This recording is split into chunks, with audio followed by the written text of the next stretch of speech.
Assalamualaikum warahmatullahi wabarakatuh. Selamat pagi semuanya, salam sejahtera untuk kita semua. Nah, apa kabarnya nih kawan-kawan? Pastinya kita semua berharap keadaan sehat walafiat walaupun dalam keadaan pandemik seperti ini yang mengharuskan kita untuk stay di rumah dan tetap mematuhi protokol kesehatan ya kawan-kawan. Tapi tenang, ketika kita di rumah, kita bisa mengeksplor diri kita dan meningkatkan kapabilitas dari dalam diri kita sendiri. Seperti kata pepatah, tak kenal maka tak sayang maka tak cinta maka tak apa ya?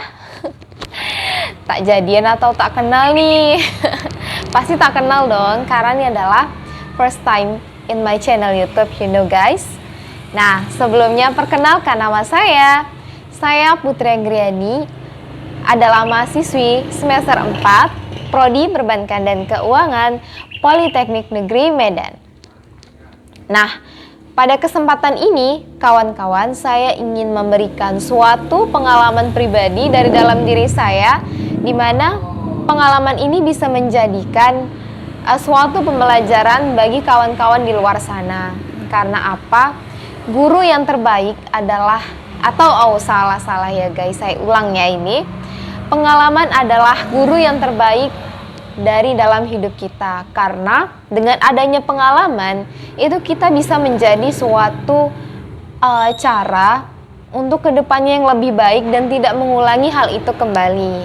Nah, untuk mempersingkat dari cerita saya, so stay tune this channel YouTube. And don't forget to subscribe dan jangan lupa untuk menghidupkan tombol lonceng ya.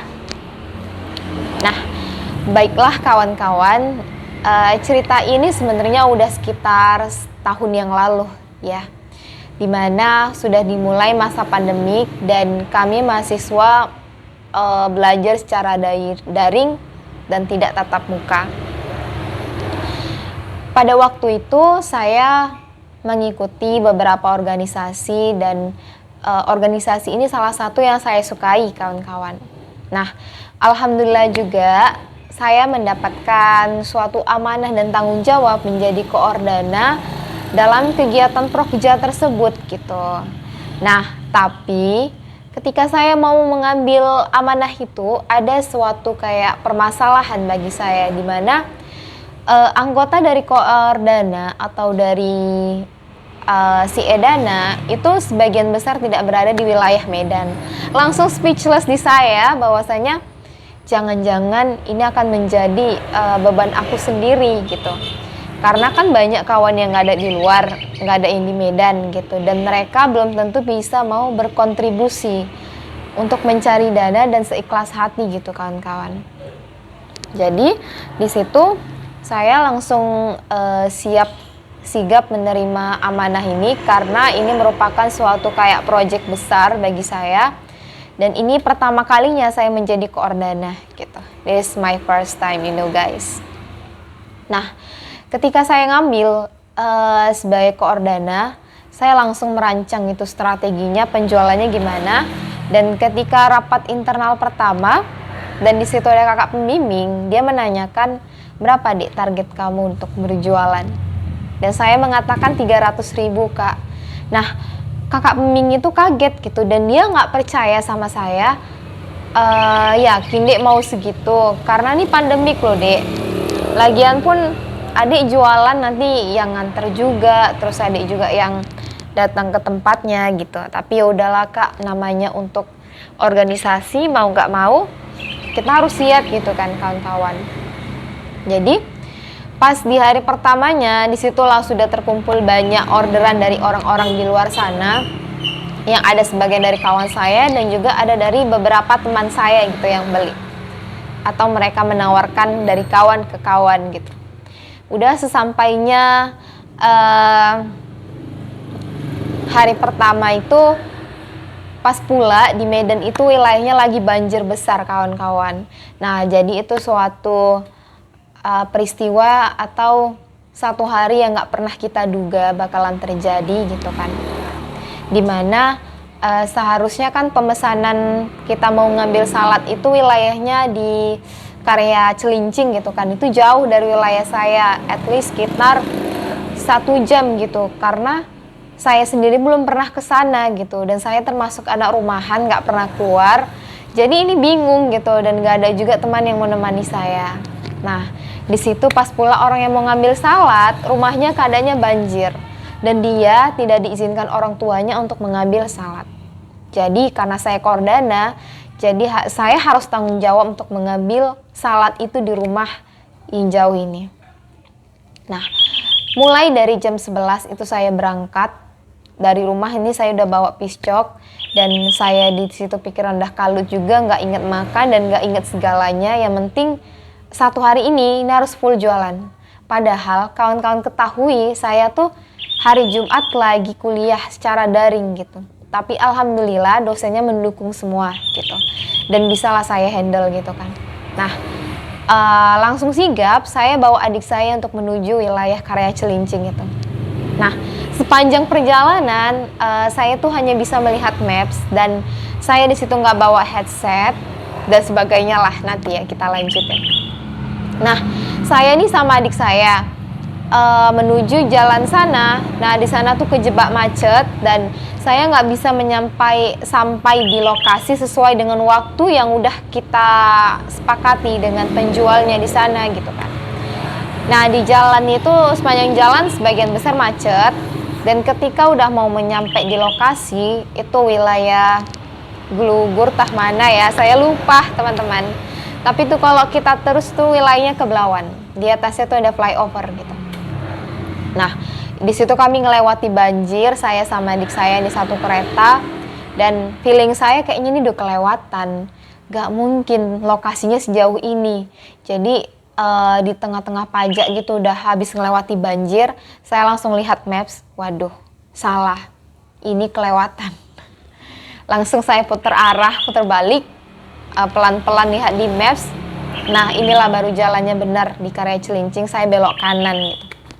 Nah, pas saya udah terakhir di Karya Cilincing itu udah baterainya sekitar 15%. Kawan-kawan tahu sendiri kan kalau HP Samsung ini kalau dia udah 15% dan nggak diisi dayanya, sekitar 5 menit kemudian dia akan mati total.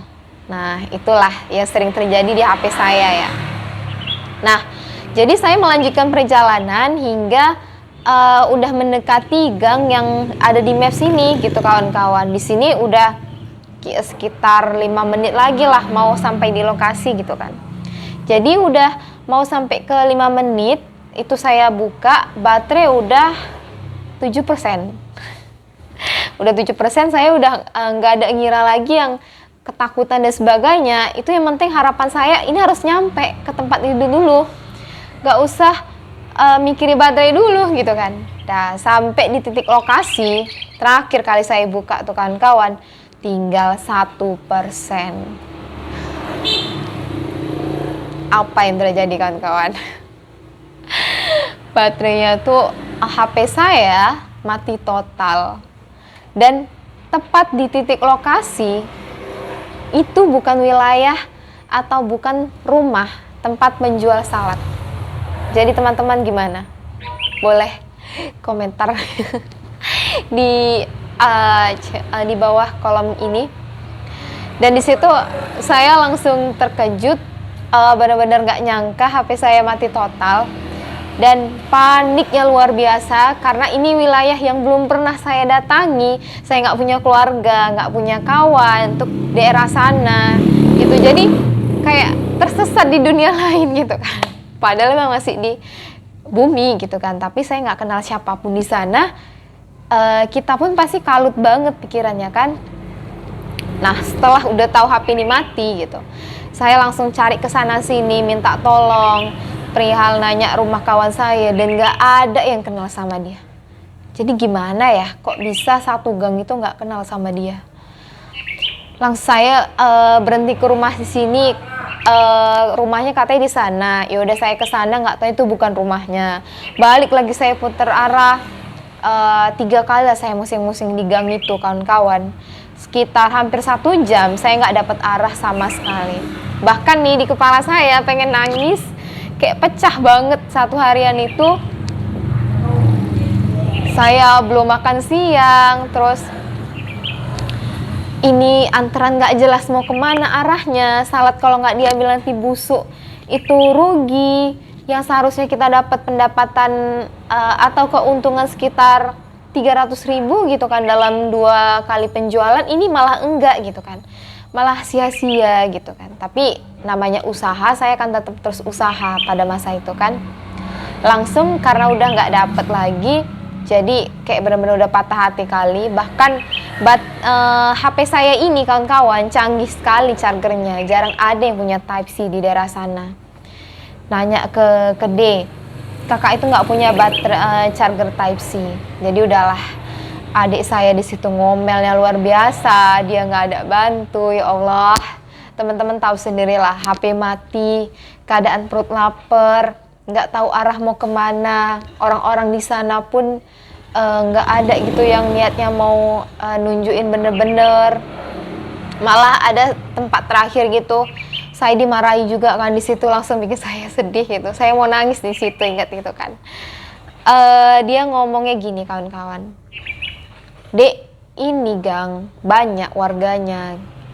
Jadi kenapa kau nggak nengok dari maps? Kau kalau nanya di sini susah katanya. Jadi kau carilah di gang sana yang ada RT, entah lurahnya yang di sana. Jangan kau nanya di sini. Waduh, langsung speechless saya kayaknya.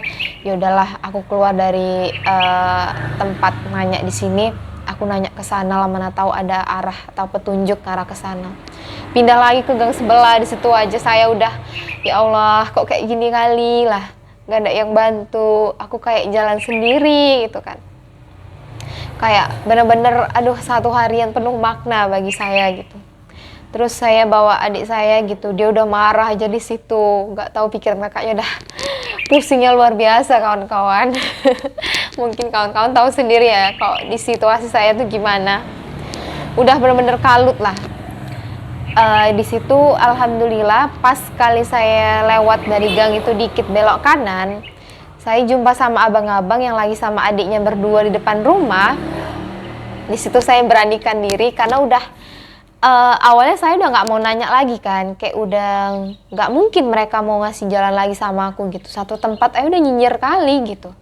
Tapi udahlah, bismillah, mana tahu abang ini baik hati, dia mau bantu aku gitu. Jadi udahlah, sampai di satu tempat saya, jadi dari abang itu dia langsung nanya kan, kok nggak pakai maps aja dek, kan anak sekarang udah canggih, kenapa nggak mau pakai maps? Dan situ saya terus terang, gimana lah bang mau pakai maps, HP saya aja mati, apalagi nih chargernya Type C bang, susah kali. Langsung dia lihat kan, oh ini ya adik saya charger ini dek, tunggu ya. Diambil dia dari dalam rumah dan langsung dikasih ke saya. Ya Allah. Dan di situ saya langsung diajak masuk ke rumahnya. Alhamdulillah masih ada orang baik di rumah, di dunia ini. Ya Allah. Dan kawan-kawan tahu sendiri, saya nggak kenal abang itu siapa namanya dan nggak pernah jumpa sama sekali. Dia bakalan mau bantu saya walaupun hanya memberikan charger, tapi itu udah memberikan satu petunjuk bagi saya gitu. Langsung saya hidupkan charger dan di situ saya hubungi semua kawan saya yang mau mesan makanannya dan juga yang rumahnya di dekat situ. Dan teman saya langsung mendatangi saya, langsung ngasih salad. Ya Allah, di situ saya mau nangis rasanya. Ya Allah, kayak gini susahnya ketika aku nggak ada dibantu, dan pada akhirnya ada orang baik juga yang mau bantu aku gitu kan. Dan di situ ya Allah, alhamdulillah, bersyukur sekali saya pada masa itu kan. Dan ketika dari situ saya langsung pamit, at least kalau kita udah dibantu orang, pastinya kita harus bantu dia balikan. Nah, makanan yang ada kita punya ya kita bagi gitu kan dengan kawan. Nah, udah dari situ saya balik menuju USU. Nah, disitulah baru saya jumpa sama kakak saya bagikanlah itu makanan dan saya cerita langsung. Kakaknya denger, ya Allah dek, syukurlah ada yang bantu kau dek, kalau enggak gimana lah tadi kau di sana. Ini pengalaman yang nggak pernah saya duga. Karena saya gini ya teman-teman, kawan-kawan. Saya itu termasuk jarang orangnya yang antisipasi. Dimana kalau saya keluar, itu saya jarang untuk memeriksa perihal baterai, apakah saya bawa power bank, charger, dan sebagainya. Nah, itulah salah satu pelajaran bagi saya. Nah, mulai dari sini atau mulai dari kejadian ini, ketika saya keluar, saya rajin bawa charger, kawan-kawan. Karena dari pengalaman ini udah bener-bener, mendalam banget bagi saya gitu. Dimana ketika saya berbicara atau menceritakan kembali pengalaman ini, orang di luar sana masih ngira gini, alhamdulillah masih ada yang nolong kau. Kalau misalnya tujuanmu nggak baik ke sana, bisa aja keretamu dibegal, atau kau disesati orang, atau makananmu tadi diapain orang. Nah itulah, Allah masih membantu saya, kawan-kawan. Dimana ini ya, kalau kita punya keinginan tekad kuat untuk percaya akan suatu hal dan tetap dibarengi dengan doa, insya Allah Allah akan permudah segala urusan kita, kawan-kawan. Dan satu hal lagi, ketika kita berbuat baik sama orang, jangan pernah dia bakalan bales sama kita. Tapi percayalah, Allah pasti akan mendatangkan kemudahan itu bagi kita. Gitu. Jadi pengalaman ini membuat diri saya untuk semakin semangat berbuat baik kepada siapapun, kawan-kawan. Karena saya nggak kenal dia gitu, tapi dia mau bantu saya. Nah dari sini saya percaya bahwasanya hal baik akan dibalas baik oleh orang lain. Tapi jangan pernah mengharapkan imbalan kepada siapapun, karena yang Maha Kuasa lah yang akan membalas segala perbuatan baik yang pernah kita lakukan. Jadi kawan-kawan, saya tekankan sama kawan-kawan di sini untuk jangan pernah berhenti berbuat baik. Ya, walaupun kita sering mendengar yang namanya nanti kalau kita buat baik terus, pasti nanti kita dibodoh-bodohi orang. Terus bisa dicelakai orang, bisa ditipu, bisa bagaimanapun hal buruk terjadi sama kita. Kalau kita negative thinking, segala sesuatu yang kita pikirkan baik, ketika pikirkan baik ini, maka hasil baik akan selalu berada dalam diri kita. Dan Allah selalu melindungi kita dalam keadaan apapun. Ketika dimanapun kita berada, tujuan kita dan niat kita itu selalu baik, kawan-kawan. Jadi, jangan pernah berhenti untuk berbuat baik, karena apa yang kamu tanam dalam benih itu, maka itulah yang akan kamu tuai. Ketika kamu sudah melakukan hal baik kepada siapapun, maka kamu akan menerima kebaikan tersebut dari orang lain, walaupun orang lain itu tidak mengenal kamu dan tidak pernah jumpa sama kamu. Tetapi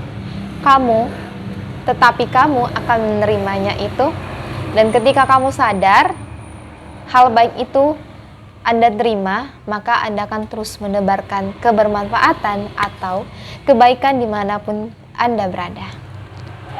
Baiklah kawan-kawan, sekian dari cerita saya pada pagi ini. Saya harap kawan-kawan di luar sana bisa selalu menebarkan kebaikan dimanapun kita berada, karena berbuat baik itu tidak rugi loh kawan-kawan. Apalagi kita ikhlas, kita mendapatkan pahala, menjadikan diri yang lebih baik, serta dapat meningkatkan ketakwaan kita kepada Tuhan Yang Maha Esa.